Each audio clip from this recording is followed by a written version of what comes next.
Recently, some netizens revealed that on the day of the strong earthquake in Myanmar, a large number of Chinese people who were trapped near the Mawlamyine area risked their lives to escape by rushing through checkpoints. They managed to flee from a terrifying scam center, but were eventually caught by Myanmar's border control. In a video, many Chinese people can be seen sitting on the ground while armed police and soldiers guard the area.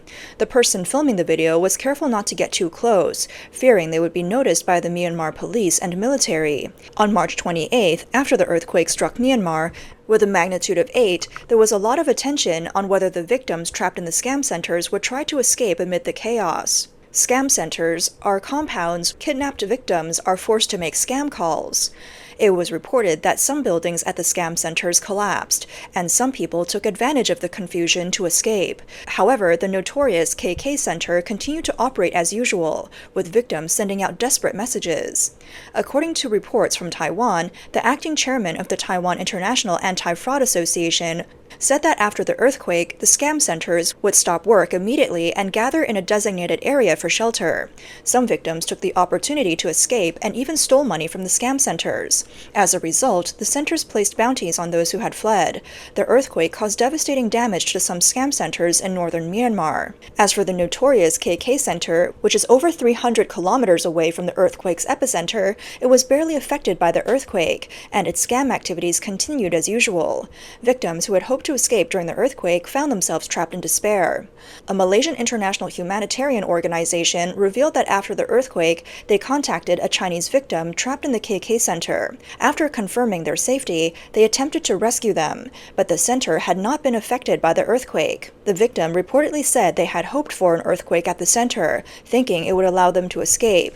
But in the end, there was no significant effect, and the feeling of hopelessness was evident in their words. Sources stated that although there were some minor tremors in the KK Center after the earthquake, only some office building walls cracked, with no major collapses or damage. The scam group's supervision and control remained tight. Regarding the center's power supply, it relies on oil-generated electricity, with water provided in stages. The internet is provided by Starlink, which is sourced internationally. This means that the scam activities in the center continue to operate normally. Other netizens shared that the local temperature reached over 40 degrees Celsius, the water had turned green, and a foul smell of decay filled the air, making rescue efforts extremely risky and difficult. One netizen even claimed on YouTube that a Chinese volunteer rescue team almost got stuck in Myanmar and was captured by the scam center to be used as forced labor. Many netizens expressed concern for the safety of Chinese rescue teams, urging them to be careful and to return home safely. They warned them to be cautious and not fall for the scam centers. Overseas netizens were aware that sensitive information like this was quickly removed from Chinese social media platforms like Douyin and Xiaohongshu. Even when such messages were successfully posted, some accounts were quickly banned after sharing such warnings. As a result, netizens were forced to use overseas platforms like YouTube and X to send out these warnings to Chinese rescue teams. After the earthquake in Myanmar, the country's second largest city, Mandalay, with a population of 1.7 million, was severely impacted. Thousands of buildings collapsed, and the number of casualties is hard to estimate. Many areas experienced power outages, communication breakdowns, and blocked roads, which further complicated rescue efforts. In some places, survivors had to rely on their bare hands to rescue others or recover bodies. Local netizens reported that the situation in Myanmar is extremely dangerous, and the effects could soon reach China's Yunnan province. After the earthquake, large areas were affected by cholera and other epidemics. The reason for this was that the earthquake caused sewage to mix with drinking water, forcing people to drink contaminated water. Additionally, Myanmar's tropical climate, with temperatures reaching over 40 degrees Celsius, accelerates the spread of disease as high temperatures and sewage combine to foster mosquito breeding. As a result, cholera and epidemics spread rapidly. Border controls can only regulate the movement of people, but mosquitoes can easily cross the border, so those traveling to Yunnan or the border area should take precautions, such as wearing long sleeves. The earthquake caused significant casualties among Chinese nationals, particularly those involved in the jade and gemstone business, as well as some live streamers. Many Chinese netizens expressed sorrow, noting that numerous hotels and apartments had completely collapsed, trapping people inside and making rescue operations nearly impossible. One lucky survivor shared that some buildings that didn't collapse entirely still suffered significant damage. The third floors collapsed to the first floor, leaving those above with a chance to escape, but those below with no chance. Everything below the third floor is crushed underneath. This building is now directly disconnected. Do you see it? I'm considered a lucky Chinese. We escaped, but there are still many people inside who have not escaped. Behind us is the Vista Hotel. When we first arrived, we were planning to stay here. Now it's in ruins. There are still many Chinese people in this hotel who have not been rescued. I can smell a foul odor now, a very strong odor. Some videos on YouTube, possibly from Chinese state media, claimed that the Myanmar government had not taken any action to help with earthquake relief, and had even shot at Chinese Red Cross vehicles entering the country. However, footage from the disaster site shows local rescuers and excavators at work, while Chinese rescue teams reported that the first to arrive were private Chinese rescue teams. In the critical 72 hours after the earthquake, there were no signs of any relief efforts from the Chinese government. The Chinese Red Cross has a controversial history due to the 2011 Mawlamyine scandal, where a woman claiming to be a high-ranking official in the organization flaunted her wealth online, leading to a severe loss of public trust and donations. On April 2nd, the Chinese Red Cross arrived at the scene long after the critical golden hours for rescue operations had passed. A video showed a Chinese Red Cross worker holding a selfie stick and saying, "Today's April 2nd, 8:05 a.m. Myanmar time. We, the Chinese Red Cross International Rescue Team, are about to depart for rescue operations. Yesterday, I suffered heat stroke, and last night I caught a cold. I have to take care of myself. Once I finish my work, I'll head back home." Netizens have expressed frustration, pointing out that the golden rescue time has long passed, and yet the people involved in the rescue efforts appear completely relaxed and unhurried. One commenter observed the person filming a video, noting that their unwilling and disjointed manner suggested they weren't there to actually help, but rather were forced to perform for their camera. The person filming even said in front of the camera that they needed to take care of themselves. A commentator criticized this, saying that such people shouldn't be claiming to be there for rescue efforts, as they likely would be the ones needing care themselves. Some Chinese nationals in Myanmar stated that some Myanmar locals are angry at the Chinese government and the Chinese people due to the earthquake.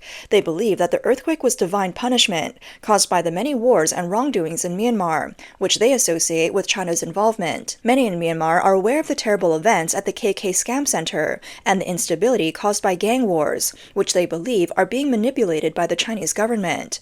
Because of this, some locals felt a sense of schadenfreude regarding the deaths of Chinese people in the earthquake. Some netizens criticized the Chinese government for never treating its own people with respect. They argued that whenever a disaster strikes, the Chinese government always shifts the blame onto others. According to these commenters, the real reason Chinese people face humiliation abroad is due to the actions of the Chinese government, not the fault of other countries. For example, after the notorious KK Scam Center was exposed, the Chinese government vehemently blamed the governments of Myanmar and Thailand.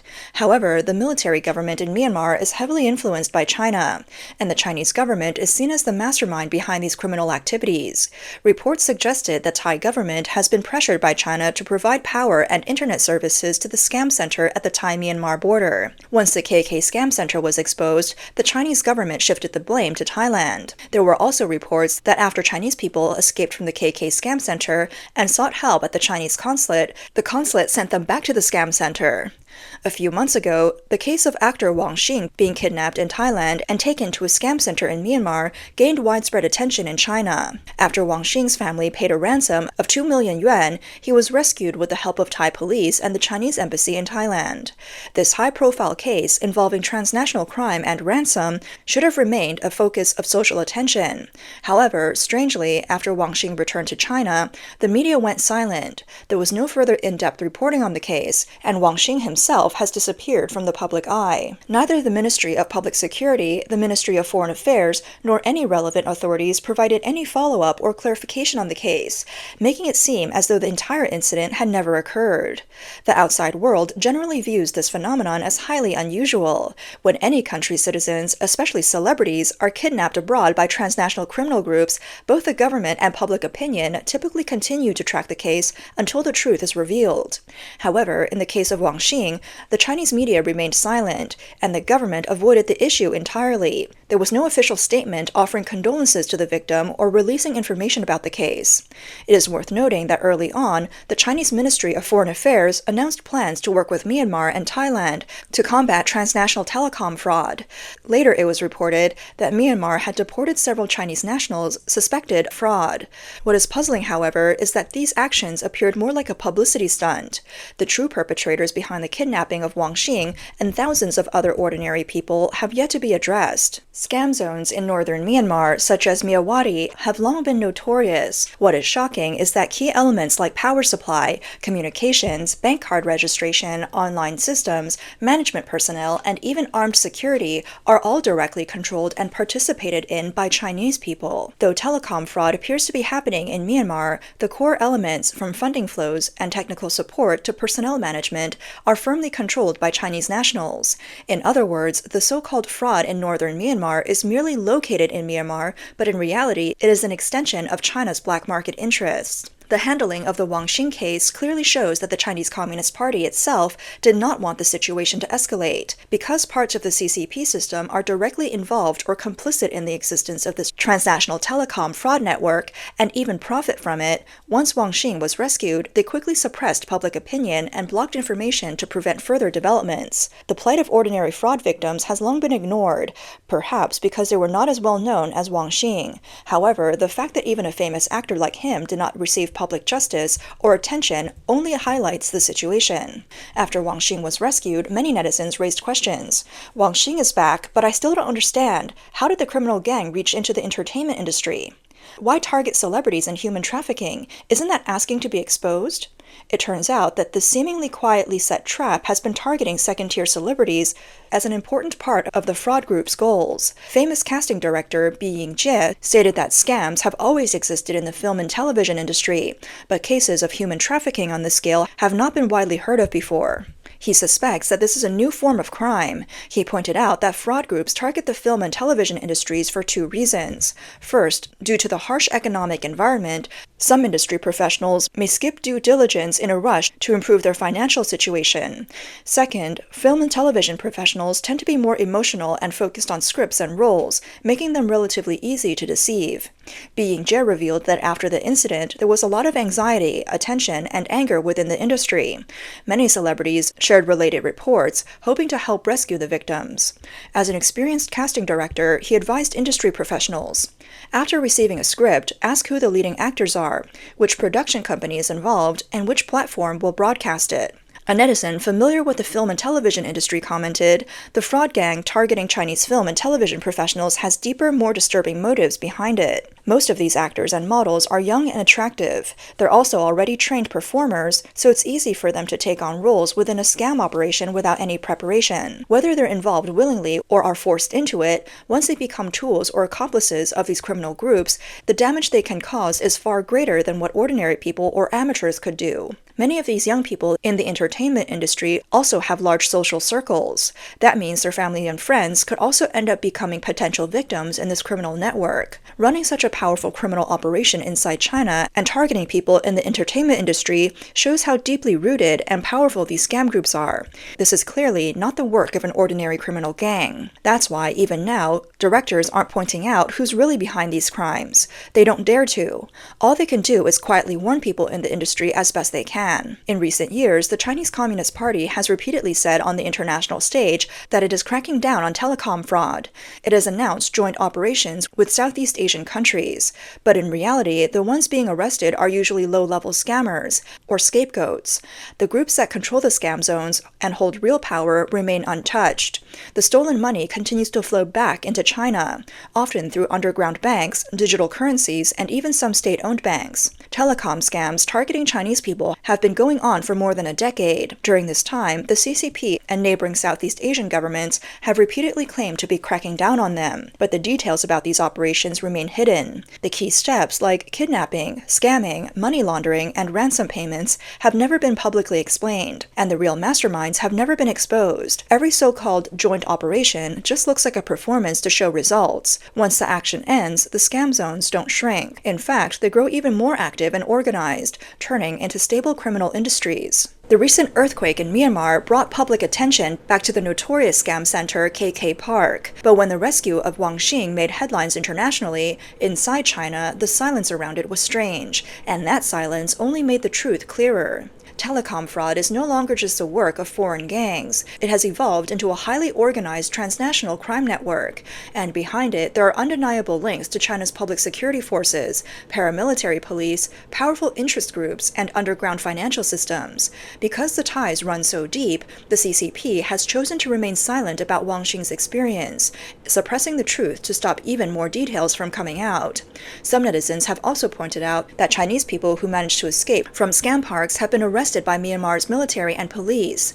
Their future is uncertain, and it's worrying. Many believe it's safer than turning themselves in to the Chinese consulate, because everyone knows who really runs these global scam networks, and who the biggest criminal organization in the world truly is.